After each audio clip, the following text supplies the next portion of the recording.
Hello, everyone. Hello. Can you hear us? Yes? Yeah, let us know in the chat if it's working.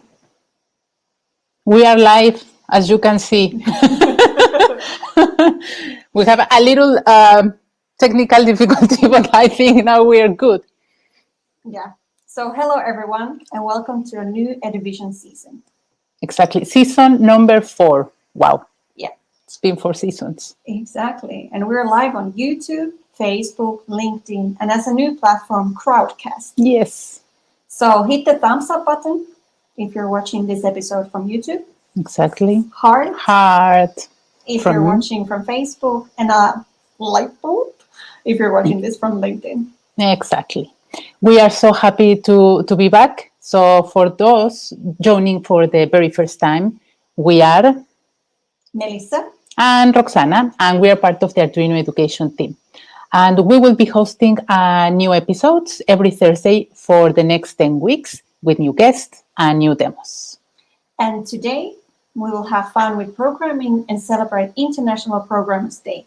Exactly. So how are you? We want to know who you are, what you do, from where you're joining. Let us know in the chat. Yeah, say hello from where you are joining. And as you may know, or maybe not, but we started EDUvision 2 years ago as a part of our remote learning initiative to support and inspire teachers, students, parents, or anyone that wants to learn about education and technology. Exactly. And remember that we have a dedicated website where you can read articles, watch tutorials, and the previous EDUvision episodes if you haven't seen them. Exactly. And I can share my screen to show that website. Yeah, let's take a look at the website. You can find everything there for this new season and also for the past EDUvision seasons there. Nice. Nice. So, there's a sneak peek of what's happening. Arduino CC Education EDUvision. Exactly. Nice. You can see also upcoming episodes, articles, tutorials, everything in one place. So it's very cool if you can check the website. Yes. And as you saw, yes, we have great news, right? Yeah. A surprise. We have something completely new for you guys. Yeah. We are very excited to tell you that we started a podcast. Yeah. The first episode is now live. You can find the podcast from our EDUvision site. So here you can find EDUvision podcast. Exactly. Here is the first episode. Yeah. And you can also find it from, for example, Anchor, where we have different links and Spotify. It's going to be on Apple Podcasts. Yeah. But you can find all of that and also all the episodes on our website if that's easy for you. Exactly. Yeah. Everything in one place. Yeah, exactly. And we're going to publish a new episode weekly. And we're going to talk with amazing guests from all around the world. And we're going to discuss different topics such as programming, IoT, open source, and much more. And we're going to hope that you're going to learn a lot from this episode. Yeah, exactly. In the live that we have here today, that you're now joining, we can see you commenting. We have a guest who's going to present the project usually. So they have some kind of Arduino or other project that they would like to share with you guys and show it. And in the live, you can see the part. But in the podcast, we dive deeper into the topic, their field, and what they're kind of known for. So it's not the same content. Yeah. So if you want to listen to the podcast, you get like a better idea of that person and what they're working with. Yeah. And a lot of great tips. Yeah, of course, exactly. That's very important because they are experienced in education, of course, technology. So you can listen to the tips and tricks that they have. And then there is no excuse. You can take us with you wherever you are at whatever time. So that's awesome. So if you like to listen to us while you're cleaning, that's possible. Exactly. So look, there are so many people writing from Colombia, Poland, the US, Egypt. Thank you guys so much for joining us today on this first episode from Iran, Spain, Chicago, Morocco. Oh, that's cool.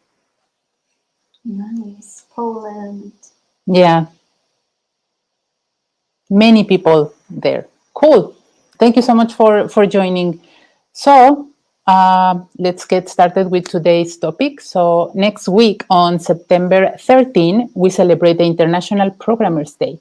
So congratulations to all the programmers out there. Thank you for all the work you're doing to make our lives easier. Thank you. And I would like to know how many of you watching this now consider themselves as programmers? Yeah. Or is there someone who's completely new to programming? I saw there was some comment that we already shared. Was it Joshua? Yeah. Yeah. New to Arduino, but are you new to programming?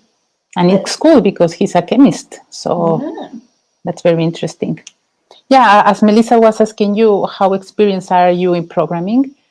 Sometimes programming can be seen as super hard to get started with, but it shouldn't be that hard, right? No, I started with programming after high school. No, actually, maybe earlier. My background with programming is that I wanted to make my own PlayStation game. Oh, nice. I wanted to learn how to do that. So to be able to do that, you have to learn how to program. Exactly. So, and also many educators and students can face some challenges while they start teaching and learning programming and coding as part of their curriculum, right? Yeah, especially when they're starting to become teachers, or back in the days, they were maybe not taught exactly how what is to programming do that. or how to program. So now that they have to teach it to others, it's not that easy. Yeah, and now we have a lot of tools there, so you can use it and to see others tutorials and how to start. So now it's a little bit easier to start with programming. But it's still like where to start from. Yeah, that's true. And I think today's guest, our special guest today, is going to give us some tips on where to get started. So with today's special guest, we're going to talk about programming and coding education, and he will share with us some starter Arduino projects he has created for teachers to get started, as well as a full-size character from Star Wars. Oh, nice. And we also have a project, right? And we're going to show that later on, and it's an automated hand. Yeah. So, I'm going to tell you how to create your own flex sensors. Exactly. Awesome. That sounds great. But now it's time to welcome our first guest of the season, Dr. Damien Key from Australia. Yes. So Dr. Damian Key, our guest, is a passionate educational technologies advocate who specializes in bringing technology concepts to teachers and educators around the world.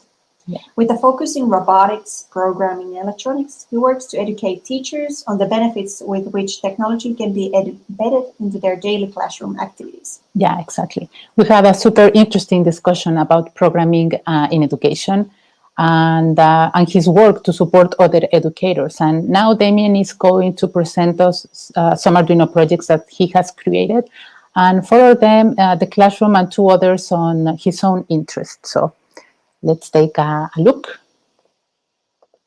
About the conceptions that are out there about programming.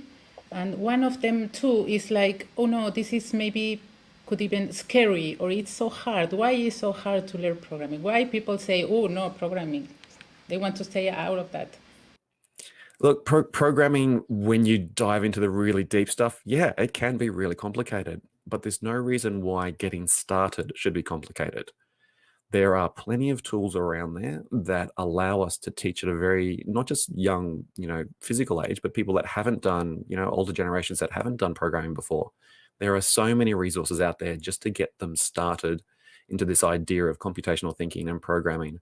There's been a huge development in graphical programming languages, Blockly, Scratch, all those sorts of things. You can even program Arduinos with, block-based coding. And that's a great way to introduce people to the ideas of coding without having to worry about getting your brackets right, remembering your semicolon at the end of every line and all those sorts of things. Yeah, so I understand why people kind of look at it all and it goes, oh, it looks a little bit tough. But the resources we're coming up with are making it easier and easier. The flip side is, programming is a language, just like French or Japanese or Chinese or Russian or anything like that. You learn the syntax, you learn how it all goes together, and it's a way of communicating just in not your first language. Yeah, it requires some work, of course, like we're not going to master Chinese in one day. So of course Exactly. we need to It requires an effort, for yeah, sure. practice and But learn. we can master saying hello, saying goodbye, asking please, and pointing me to the direction of the bus stop in 1 or 2 days. And that's, definitely. just having those little wins is a great place to start. Yeah, definitely. That's true. I'm thinking you already mentioned some of the things that people can maybe start with, for example, using block programming. But is there something else that you would like to share, how to help break down the barriers, how to get started? Yeah, so did you want to see a couple of my little projects that I put together? And so what I've got here is just an Arduino, a bunch of LEDs, a little push button and a speaker. Like very, very simple stuff. There's, a couple of dozen components, a dozen wires in there, nothing terribly complicated. And if I just apply a bit of power to it. All right, so I'm not sure if you're going to be able to hear this, but when you press the button. Yeah, we can hear it. Yep. So that's just coming through as, jingle bells. And there's, 20 or 30 lines of code there, not a huge amount. And it's something that kids can achieve in 1 or 2 lessons. Once you can flash lights, once you can play a song, and once you can press a button and read that input, this is now a Christmas ornament. This is now a doorbell. This is now a greeting card. Once you've got the basics, you just kind of expand out from there. So that's my first one. Pop that one away. I've got myself a set of traffic lights. Now these traffic lights here, I've just created in Tinkercad and then 3D printed on a little Ender 3. And again, nothing terribly complicated. We've got 6 LEDs in there, 6 resistors and a bunch of wires. Nothing fancy at all. But if I apply a bit of power to it, so I've now set up a set of traffic lights. It's a little bit washed out there, but you can kind of see the colors changing as they go through. And this is to make sure we've got a nice safe intersection as cars go through. So we're teaching kids here now to start thinking about sequencing. We don't want both green lights on at the same time because we're going to get traffic accidents. So what order do they need to go in to make sure that we get a nice safe traffic lights? And, throw in a servo motor and put in some boom gates for some level crossings for trains. Again, starting simple and showing kids what's possible and then branching out from there. All right, so next one. And I can even imagine that someone who doesn't have a traffic light in their neighborhood could plan how it would work for them. Exactly. And then we get the kids to think about in their particular context, which street would be the best street to put a traffic light in. All right, this one here is a servo motor. Just connected up, and I've just got a little potentiometer down here. So that's a variable resistor. It's a little bit twitchy, but as I turn it, that pulls it down. So opening and closing. Now, I've just used a single servo motor, but there's no reason why we can't put a servo motor on every single finger. So the idea behind this is keeping it real simple. But, change it up. We've got ourselves a hand which opens and closes. Maybe we turn that into some windows that automatically open and close when the temperature gets too hot or too cold. Yeah. All right, I'll show you one last one in terms of my starter projects, if that's all right. Of course. So the last one I've got here is just a little garage door. So a garage door, I've got a push button and I've got 2 LEDs, a red LED and a green LED. And so when I power it up, I've got my red LED saying that my garage door is closed.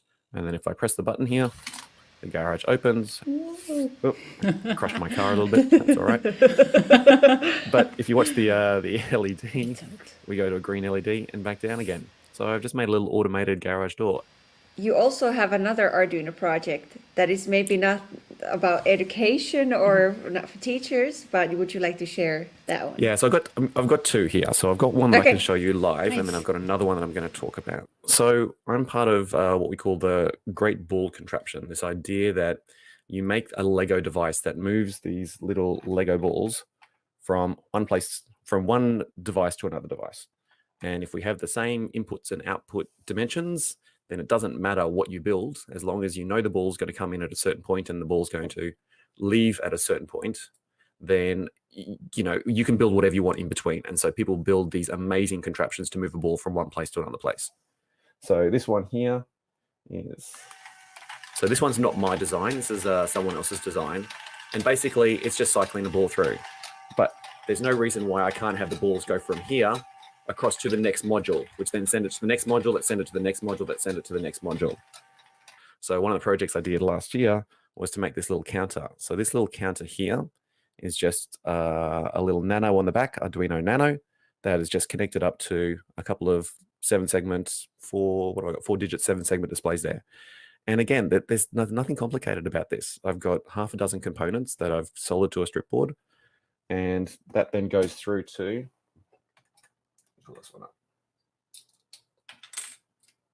I've got myself a little infrared detector. So as the balls roll past, I can detect it. And so if I put it all together now and give it some power, I'll grab this one here.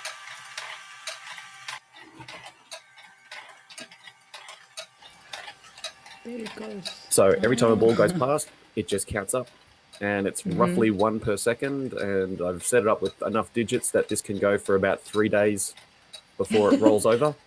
But, you know, and so as people walk past, they can go, there's been 427,817 balls gone past, or something like that. And it's just a nice little thing just to show our general public, you know, what's actually happening and how many are going past, and the fact that it just keeps going and going and going. So that's one of the projects that I quite like, and the idea that I'm making this to help our general public see what's going on. You know, again, we see a need. We had all these people asking us, you know, how many balls have gone past, and I thought, you know what, I can just throw an Arduino on there and a couple of 7-segment displays, and off I go. Yeah. So that's one of my little projects. My little project is I'm in the process of building a full-scale R2D2. So actual size, it's all 3D printed. There's an amazing 3D printed astromech community, which all share plans and all that sort of stuff. And it's gonna all be controlled by an Arduino. So I've got an Arduino that controls all the motor movements and all those sorts of things.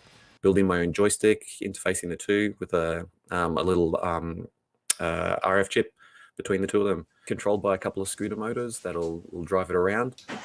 But the idea that I can build this, you know, I'm not Industrial Light and Magic, you know, working with Disney or anything like that, but I have the resources to be able to build a full-size R2D2 and actually drive it around. And again, the electronics aren't complicated. You know, there's a little bit to do, and I certainly won't say it's easy, but there's nothing that, you know, regular people can't wrap their head around. So again, that's why I love all this Arduino stuff. You know, it makes it so accessible to people. I love getting questions, because that means you're doing stuff. If you're doing stuff and you're sending me questions, it means you're trying something. And so that makes me really happy. So please send me emails. I'll help out wherever I can. Send me code snippets of what you're trying to do in class, and I'm happy to debug or, you know, talk through. Just reach out, and just know that as teachers, often our technology teachers, there might be only 1 or 2 in a school. They don't have many people to bounce ideas off, but we have this amazing community out there of teachers doing Arduinos in schools. So just reach out. There are lots of us out there ready to help you. So thank you so much, Damien, for your time and your insights. Very interesting conversation. I think teachers will find it very useful. Thank you so much for the chance to talk to your listeners. I love watching the EDUvision every season it comes out, and it's just great to be a part of it. Thank you so much.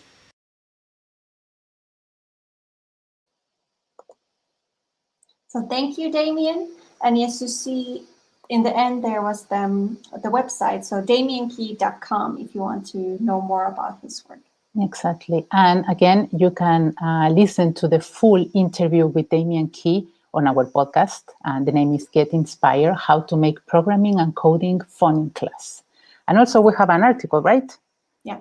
So it calls, Should We Teach Programming or Teach the Idea of Programming? And it's on our website. Yeah, and all this you can find from the EDUvision website. If we want to, we can take a short clip from the podcast. Of course. Here. So you can see, listen, an extract of the interview. It's really, really interesting. Yeah. In the past, education was very much what we call the sage on the stage. The sage being the expert who stands up the front and just pours out all the knowledge, and the kids soak up all the knowledge. We no longer have the sage on the stage. We have what's called the guide on the side. Someone who doesn't have all the knowledge but knows where to find it, and it guides the students.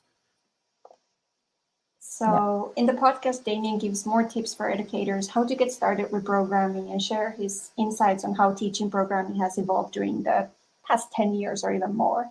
Yeah. And if you listen to our podcast, you will also learn what secret talent Damian Key has. Exactly. It's very entertaining and very fun. I think you will enjoy it. Mhm. And what about if we talk about our project today? Yeah, to build our project, but also to build the 4 projects that Damien had in his presentation. You can use the Arduino Student Kit, Exactly. and So, we have it mhm. here. So this is for one person. Yeah. It comes with all the most common electronic components and a multimeter. Also, it comes with the Uno board, the R3, and it comes also with a learning platform. So you can learn step by step how to build different projects, and you have the content, you have a guide for teachers. So it's very useful for you if you don't have any experience. And actually, this kit doesn't require any previous experience if you want to get started with electronics and coding and programming. Yeah. So you can follow all the lessons that comes with the kit, but then you can also build whatever Arduino Exactly. projects. For example, the ones we just saw from Damien. Mhm. You can use these components to build multiple different kinds of projects. Yeah. And now, for all of you watching this, we have a discount code for the student kit. Ooh.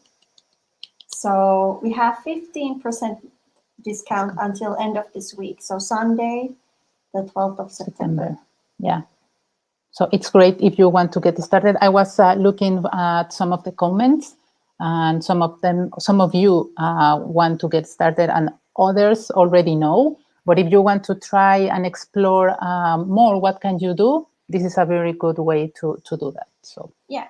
And for example, I can hear from Agustina from LinkedIn asked where we can find resources to teach IoT with Arduino. Exactly. So that's also possible with one of our education kit, the Explore IoT.